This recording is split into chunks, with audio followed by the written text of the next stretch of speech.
It's futuristic Earth. Biochemical warfare has set foot. The year is 2137. It's been 121 years since the wall was built and the food was dwindling. Ever since the big boom of corporations, our world was dying.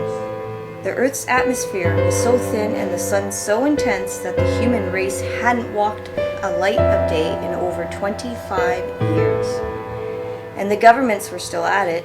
Ever since the biochemical zelenophilium had been invented, the human race had never been the same. Zelenophilian compounds, which latch into our internal neurons after consumption, which is later carried straight to the brainstem and immediately linked to government signals.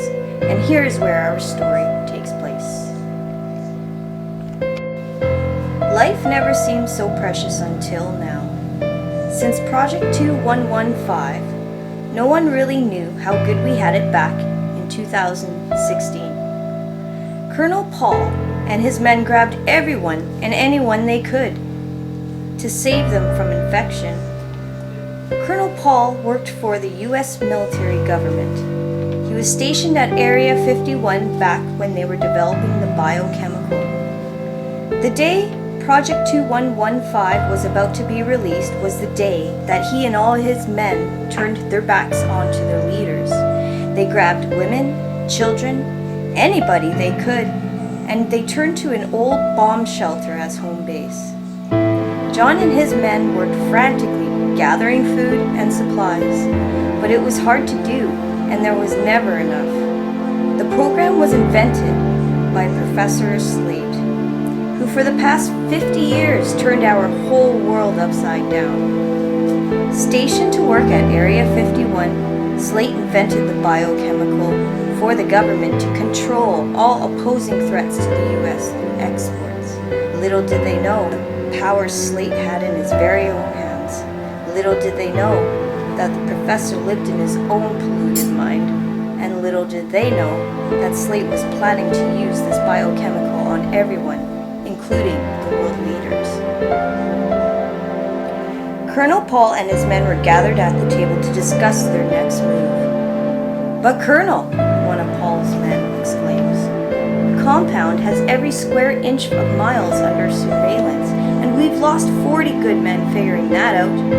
I'm telling ya, there's no way to strike on land or by air." Just then, another man walks in. "Paul, you need to come see this right now." The man pulls Paul outside the compound, and there was an old diamond drill.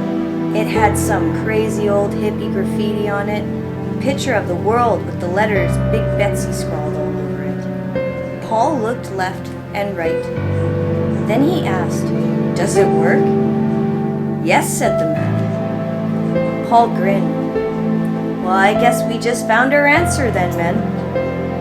It's been 2 weeks since it sent out Big Betsy underground. We knew exactly where Slate was hiding in his home base. Considering everywhere else in the world was lacking of uncontaminated oxygen, time was running out. More and more people had climbed the wall in attempts of giving up. With 10.5 miles now, Betsy was hot and furious. The entire planet's fate was in Betsy's hands. One of the very things we used to destroy our Earth was now in command to save it. 10.4 miles now, till Judgment Day.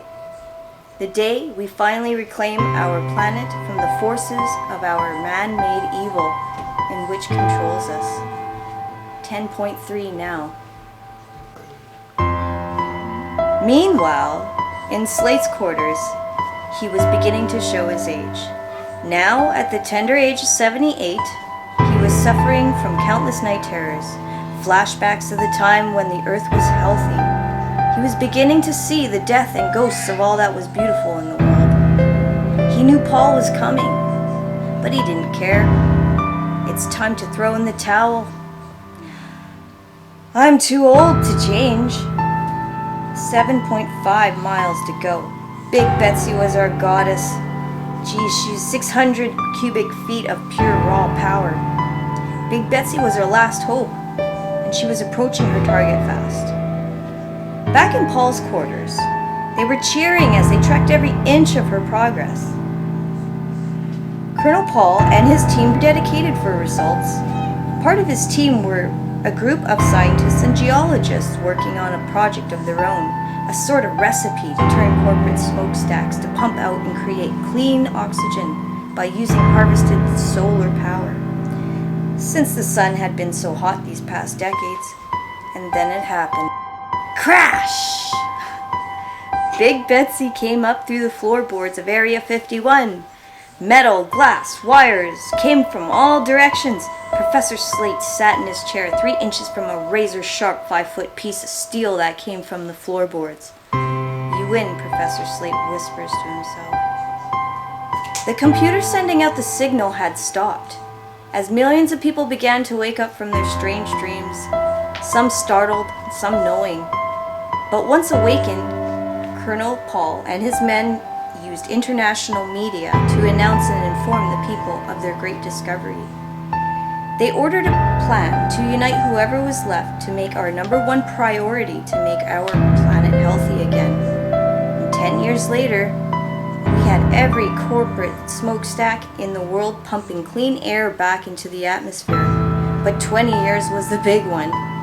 That was the day humankind was able to set foot into the days of sunlight in over 26 years. And Big Betsy?